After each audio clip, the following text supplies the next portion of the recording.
All right, well, welcome to M&K Goat Farm. These are our girls. They just got fed, so everybody's eating up. A couple of little babies, they're starting to eat on grain, but they're still looking for mama, get some of that milk. Anyways, so here's the new coop that I built. It's got a metal roof on it right now, and I had some Tyvek left over from when we built our house, so I just wrapped it in Tyvek until I decide what kind of siding I want to put on it. But got the nesting, or the brooding boxes as some people call them, right there, and as you can see right now it's blocked off with a piece of plywood. My hens aren't old enough yet. They're getting close, but they're not old enough just yet. Got one ventilation cut right there, and then on the back where I have access to it, I've got another ventilation across the top, and then I also have one cut in the side up there. So you can open this door, and this is basically how we're going to get into it. Right now I got their water in there, but their feed is out here where they're at. Got a couple places to roost in here, and they got some places to roost up there where they get ready to start laying. And that's the little door so they can go in and out. I got a fan running in here right now just during the day, just to help keep the air circulated, because it is very warm here. And that's my rooster. Haven't decided what we're going to call him yet, but he's a white leghorn rooster. That's the coop that I originally started with.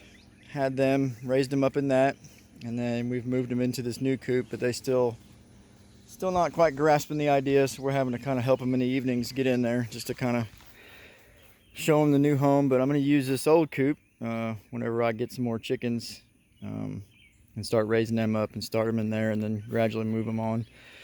In this other cage over here, we've got 5 guineas. We're still not sure how many males and females we have, but the chickens used to have that red coop. It was on this second part.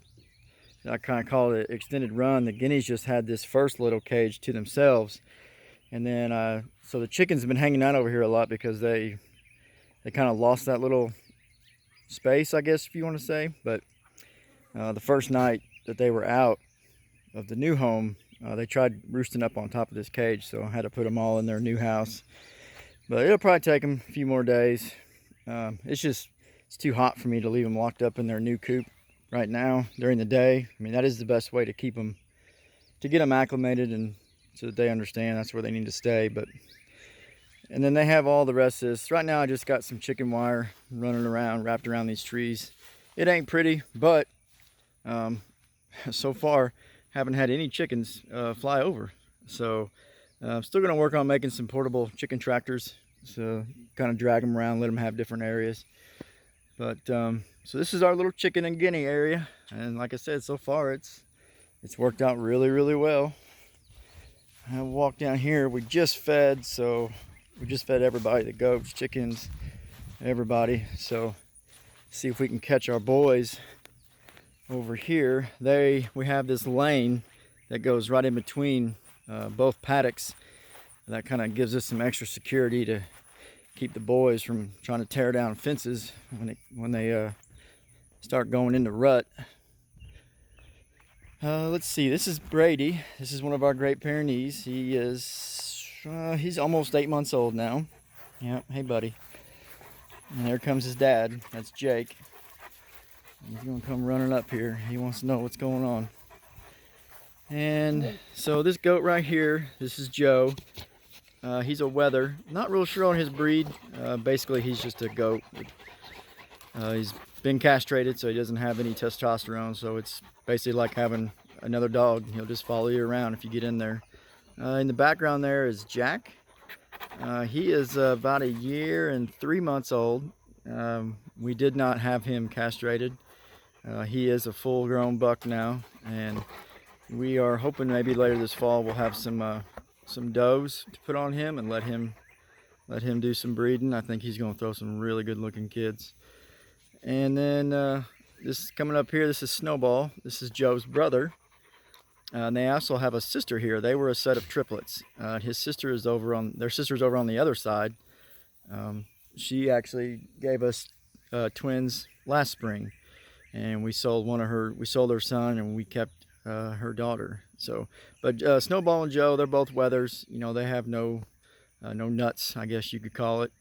And so they're basically like pets. I mean, you could get in there and they'll just follow you around, or you can even let them out. You know, they'll just follow you around. So they're kind of like dogs. Just another look at the girl's side here.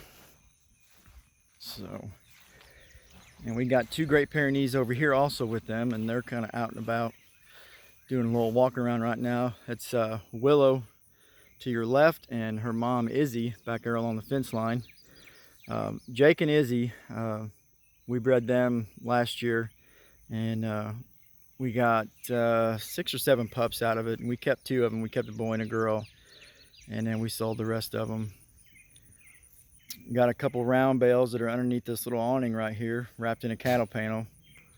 And we actually got that off of our own field. Those fields back in there, we had the farmers down the road come and make hay for us. So we don't have to buy any hay for a while, and I'm sure them round bales will probably last until we're ready to cut hay again. Let's walk over here and take a look at Buddy. He's our main herd sire. He's the one that we put on. We gave him 4 does a year and a half ago, and he gave us some really nice kids. So he's got some big old horns on him. He's a good looking dude, but he may look somewhat intimidating, but he's about as friendly as they come.